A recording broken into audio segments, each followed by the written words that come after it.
Hello there, it's me, Stephen Thomas, with Reports on Housing. Yes, that's right, we're back with another housing debrief. Thank you so much for joining us, really appreciate it. This week we're going to dive into a deep buyer's market. Is it a deep buyer's market? Are we close to one? That's been a question. When we called it a buyer's market for many markets across the United States. Not the United States yet as a whole, but there are many markets that have now dipped in towards buyer's market territory. So finally, there are buyers that are able to have some choices, take their time, do some negotiating, and there are some properties that have been languishing on the market for quite some time. So it is advantageous for many buyers out there in the marketplace right now. And so the big question is, so prices are coming down in many areas, but how fast are prices coming down? How deep is this buyer's market? And a lot of it has to do with supply and where we are at today. And if you see this is actually, it shows you the 1 year shift in active housing inventory for sale in each of the states. And you could see in the state of California, up 36% year over year, Nevada up 53%, and across the country, pretty much everywhere it's up quite a bit. Not as much when you get up into the Midwest, the northern Midwest, as well as in the Northeast. It's not up as much. But there are a lot of markets where they've seen a lot more inventory go up year over year. So we're looking at supply, and we're also looking at demand. And demand for when you have extra homes on the market that are languishing on the market, it feels like there's a lot of competition, and there's a lot of people that are just not able to sell their house. It's just not that kind of a market right now. It's not so upside down where we have crashing prices. We discussed that a couple of weeks ago, but there is a lot of waiting going on for a lot of homeowners that have placed their homes on the market and have not had success so far. We've actually heard from some agents that have said, you know what, we priced a little bit below the comps and we've been on the market for like 10 days. We don't have any offers yet. Should we reduce the asking price?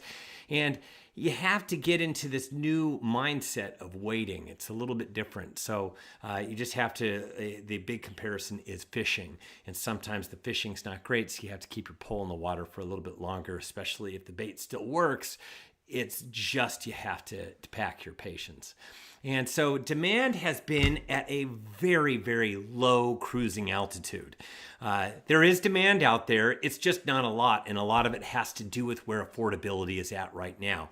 And it's been stuck at these low demand levels for 3 years as of this month. It was 3 years ago, the last time that we saw interest rates in the fives. It has been stuck above 6% ever since. So 3 years of 6% plus interest rates. That's quite a long time of this cruising altitude of not a lot of demand. So we're gonna peel off and go in a direction of economics 101. And this is just basic supply and demand. This is the kind of market that has more to do with supply and demand than any other market that I've seen in a long time, where it's the fundamentals of it slowing down and actually cruising in towards a little bit of a buyer's market where values are coming down in many metros across the United States. This is not because of bad lending standards or fraudulent lending or anything along those lines. Now, to understand exactly what that supply and demand has looked like over time, we're going to go back to 2020 and 2021 and the very beginning of 2022. We had less and less inventory. The supply actually continued to drop until we got to the lowest level that we've ever seen across the United States and in many markets across the US. And that was in COVID-19. We had a supply scarcity. It brought us to where we were in when rates started to go up. Now we're in 2023.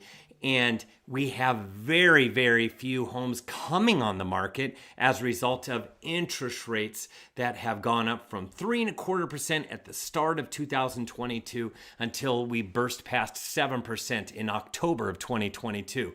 As a result, many homeowners in 2023 did not place their homes on the market, and the supply scarcity issue was a bigger problem than the affordability crisis. And at that time, we still had values that were coming up. In the second half of 2022, we had values that are coming down, and that was that shock from going from very low rates to higher rates. But then as a result, very few homeowners came on the market, and we had the supply scarcity issue. You matched against that affordability problem, and the supply problem was actually a larger issue than the affordability crisis. Hard to believe, but values started to go back up in 2023. And you could see it here that what happened was a lot of people were just kicking back in their houses, not willing to move. They're hunkering down. Now, back at the end of 2022, we had this was the number of homes that were underneath of 5% or lower across the United States that had a loan. And keep in mind, close to 40% of all homes across the United States have no loan. Now, the rest of them had loans, but 86% had an interest rate of 5% or lower, which precluded a lot of people from placing their homes on the market as interest rates popped above 7%, and even in 2023 got up to 8%. 65% had an interest rate at 4% or lower, and 1 out of every 4 homeowners that had a loan had an interest rate at 3% or lower. This kept everybody from placing their homes on the market initially. They thought that interest rates would come down. Many forecasters were believing that would get into 5% again, and that simply did not happen. And so as a result, this is what that economics 101 looked like. So even though we had low demand, we had very low supply, and actually it was favoring sellers back in 2023. And then along came 2024, and the supply scarcity problem it got better. There were more homes that started to come on the market than the prior year. Demand had not really changed. You could see the affordability crisis really was about the same in 2024 as it was in 2023. So things didn't change. We had very, very similar demand. And we look at demand as pending sales activity. Very, very similar pending sales activity in 2024 versus 2023. Then you look at, so in the supply, you had more homes coming on the market. And if you have the same amount of demand, there are extra homeowners that are accumulating over time, and the supply scarcity problem actually got better. So now supply scarcity was a little bit better than, as far as a problem, it was a bigger problem than the affordability crisis. And you could actually see this here, that this is the deficit of homes for sale compared to the 3 years prior to the pandemic, 2017, 18, and 19. Now you could see that that back in 2023, very few homes came on the market. We were missing a lot of normal homeowners that come on the market compared to the 3-year average prior to the pandemic. But in time, you could see that it's getting less and less, and it's getting better and better. And so that supply and demand in 2024, it was more of a balance. The demand was a little bit better than the supply, and as a result, you actually saw values go up a bit, not at the pace that it did in 2023, but it did. But it still was going up a bit. But it was balancing out. By the time we got to the end of 2024, it felt a lot more balanced as far as supply and demand was concerned. Then along came 2025. We're there right now. Even more homeowners came on the market than the last year, and way more than 2 years ago when nobody came on in 2023 because of the higher rates. And as a result, the hunkering down trend was easing. We had more homes coming on the market, and there was more sellers that were accumulating because it was matched up against, once again, very, very similar year over year over year demand. So if you have, if the supply scarcity issue is not as big of a problem and affordability crisis remains the same, that's where we're starting to get a different mix in many, many markets. This is not true across the United States. It's more balanced, but we're getting to a point where it's going to start tipping in the favor of buyers across the United States as a whole. And you could actually see this, that the deficit of the number of homes listed for sale is getting better and better over time as we dip into 2025 year differences between now and 2017 through 2019. So it's getting closer, but there's still fewer homes coming on the market than what we placed in the pandemic. And actually, over the last couple of months, it actually grew a little bit worse. And the reason that it's growing a little bit worse right now is because a lot of people understand that the United States market is a bit more sluggish than it's been over the last several years. So it's precluding more homeowners from coming on the market currently right now. So once again, now you're stripping some away from the supply side of the equation, because now we're starting to get fewer homeowners coming on the market because of all the advertising of the doom and gloom of the marketplace. So the hunkering down trend has actually evolved over time. I gave you what it was at the end of 2022. This is where we are as of the first quarter of 2025. It's gone from 86% below 5% or lower to 71% below 5% or lower. Now and you can see 65% below 4% or lower, 53% below 4% or lower, and 25% at 3% or lower now is at 21% at 3% or lower. The reason that these percentages are coming down and there are fewer people that have these interest rates, still a lot, but it's not, 71 is not the same as 86%. What's happened is over the last several years, there have been more and more sales and more people in those different categories that have actually, people with interest rates at 3% or lower actually have sold their houses, and in comes a new owner with a new loan that is above 5%. So that's how these percentages are going down over time, because interest rates are higher and they've remained higher for what we've said, 36 months above 5% or above 6%. And so that supply and demand thing is starting to shift. It's gone from where there's more supply versus less demand, and that is where we're starting to shift in the buyer's column as far as negotiations are concerned, and it feels a little bit more sluggish. Sellers are competing against each other, and it's a more sluggish market. So we've gone from something like this to something a little bit more like this, where the balance has totally shifted. It's not that big of a shift, though. So I want everybody to see this, to understand that we're not getting caving prices. This is as of July of 2025. This is ICE Home Price Index. It was released Monday of this week. We're recording this on Friday, August 15th. So as you can see, that there aren't that many places where we see values coming down a lot. Pretty much you have to look in Florida to see major price erosion. And along the West Coast, you can see that, yes, it's down. And in Orange County, it's actually up 0.5% year over year. But you can see these are just down slightly year over year. There's nothing major. There's not a major change in value.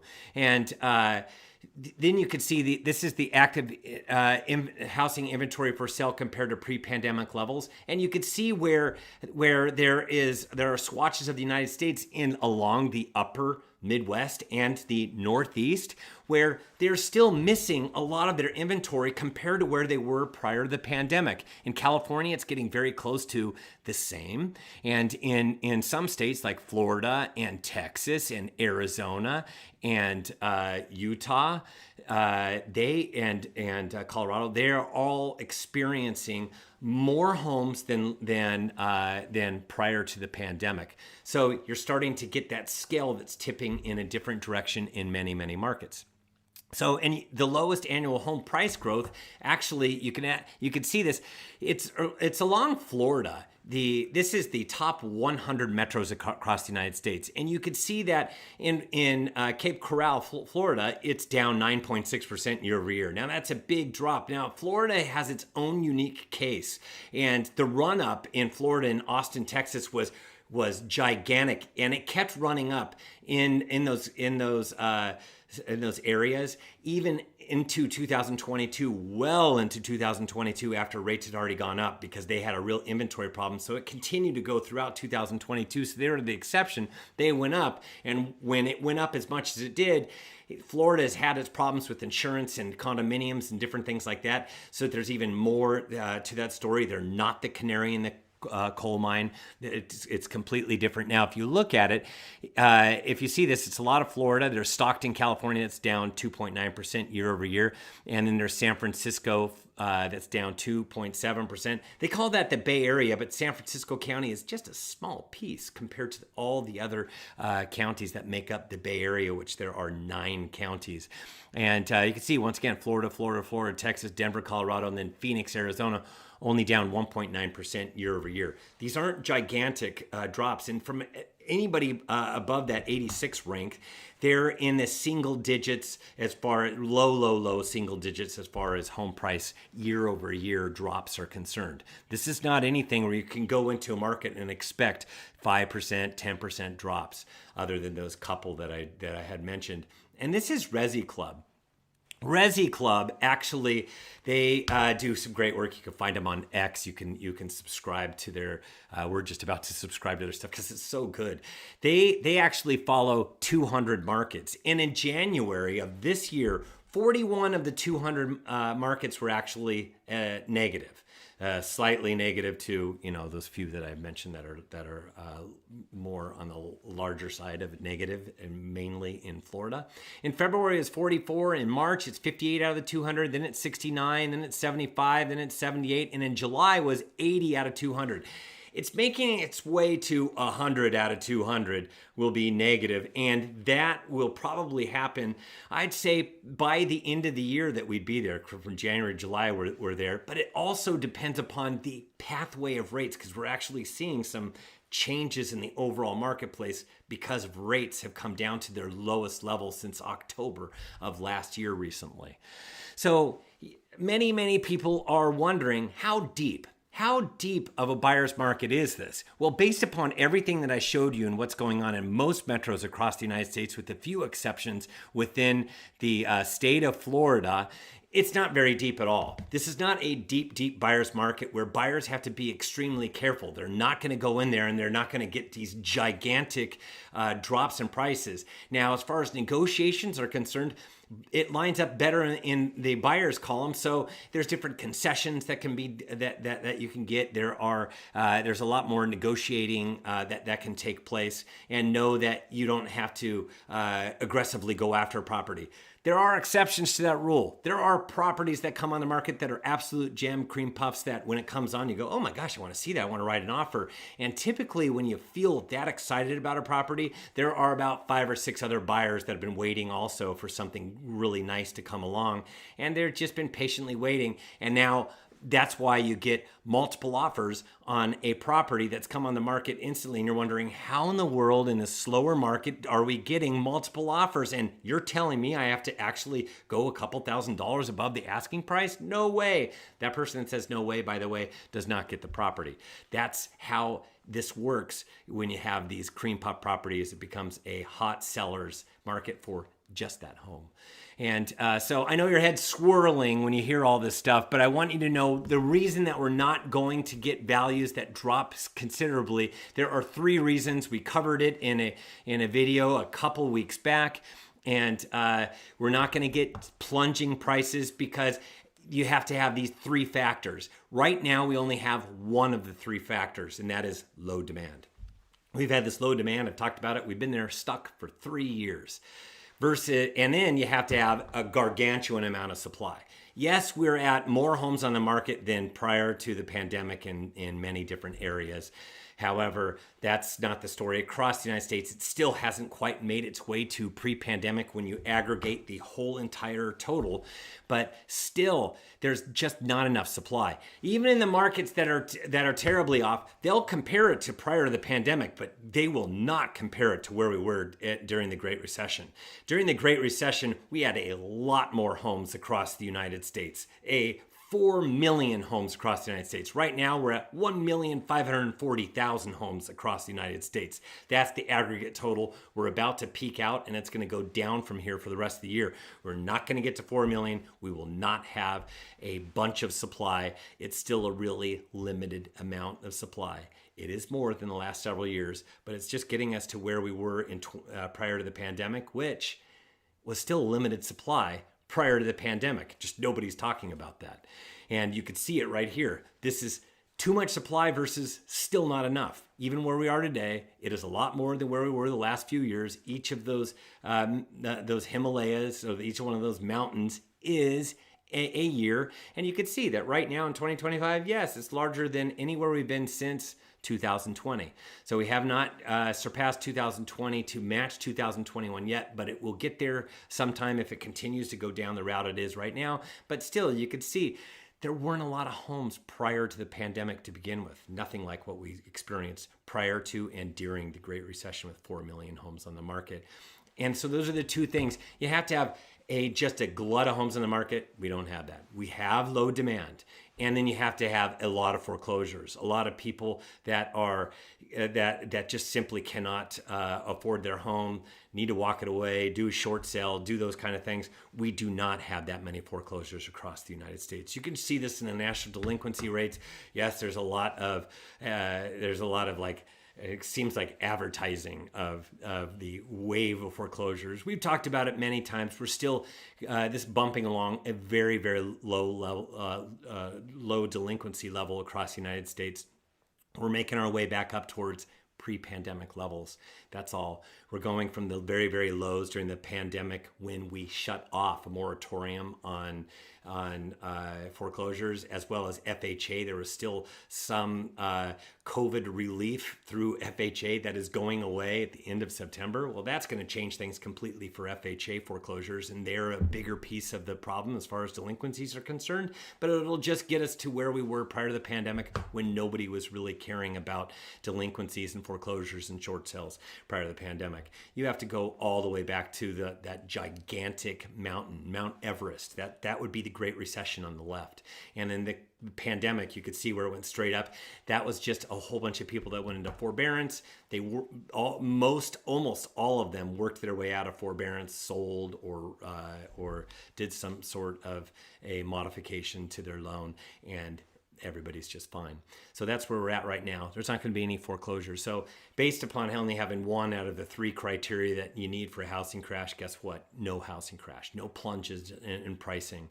And it has more to do with supply and demand right now across the United States. It's looking very much like this. If aggregate as a whole, it's looking very, very balanced, and it's about to, if we continue to go down this route of rates being stuck, then we can see that it will start to lean. We're just placing more homes onto that supply side, which makes it heavier, and demand is remaining constant, the same. It's actually going to change things over time. So there is more pressure building on pricing as that supply and demand thing changes. And know that Zillow's forecast, they did theirs. They said from June to June of June of 2025 to June of 2026, that overall you're seeing that there's not a lot of areas that are in the red. And the size of the circle is how big of the metro it is. So there are these tiny metros that are more susceptible. It looks like Louisiana's pretty in a pretty negative territory, as well as not really the Bay Area, but that's just San Francisco and up the coast but small markets along the coast in California. But overall, what they're saying is that down slightly in prices, down 1% year over year across the United States from June of 2025 to June of 2026. So that's interesting. What this market lacks are people that are in pickles, that have to sell, like, oh my gosh, I'm in a bind, please, I'm desperate to sell, buy my house type of thing. We do not have desperate sellers. We just have a lot of people selling their homes, and they're attached to their homes. They have a very, very difficult time pricing, and they don't want to give away the farm either. So what direction is housing going to go? Is it going to go down, or is it going to go up from here? And we've actually written reports about it. It really depends upon rates. And if rates go up, or they stay where they're at between about 6.5 to 7.5%, then we've just been stuck. And it's about what you see is what you get. It's like Groundhog's Day over and over and over again. I call it interest rate purgatory, and that is where it's actually been stuck. And it's actually Resi Club that coined that phrase. But you could see that in between 6.5 and 7.5, there's been just a couple of exceptions. That's pretty much where rates have been floating, in between that area. We need to get below 6.5% with duration. Now, if we got below 6.5% with duration, we were there for 47 days last year.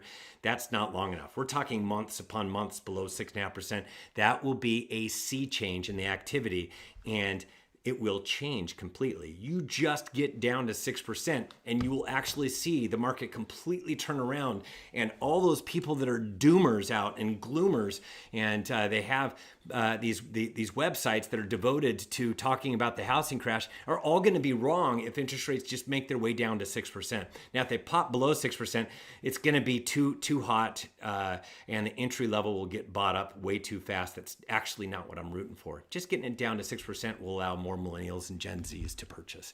So if you like what you've seen, please like our channel, subscribe to the channel, like this video. Go to reportsonhousing.com for more information. If you'd like to subscribe to any of our reports in SoCal or the Bay Area or Phoenix or Vegas. And our most recent report that came out is Will Prices Plunge. We're coming up with a new report this coming up week. And if you'd like a free month, go to reportsonhousing.com and utilize the coupon code BUYERS. Thank you so much for joining us for another housing debrief. I appreciate it. I hope you have a fantastic finish to this week, and we will see you in another week with a brand new housing debrief. Thank you so much.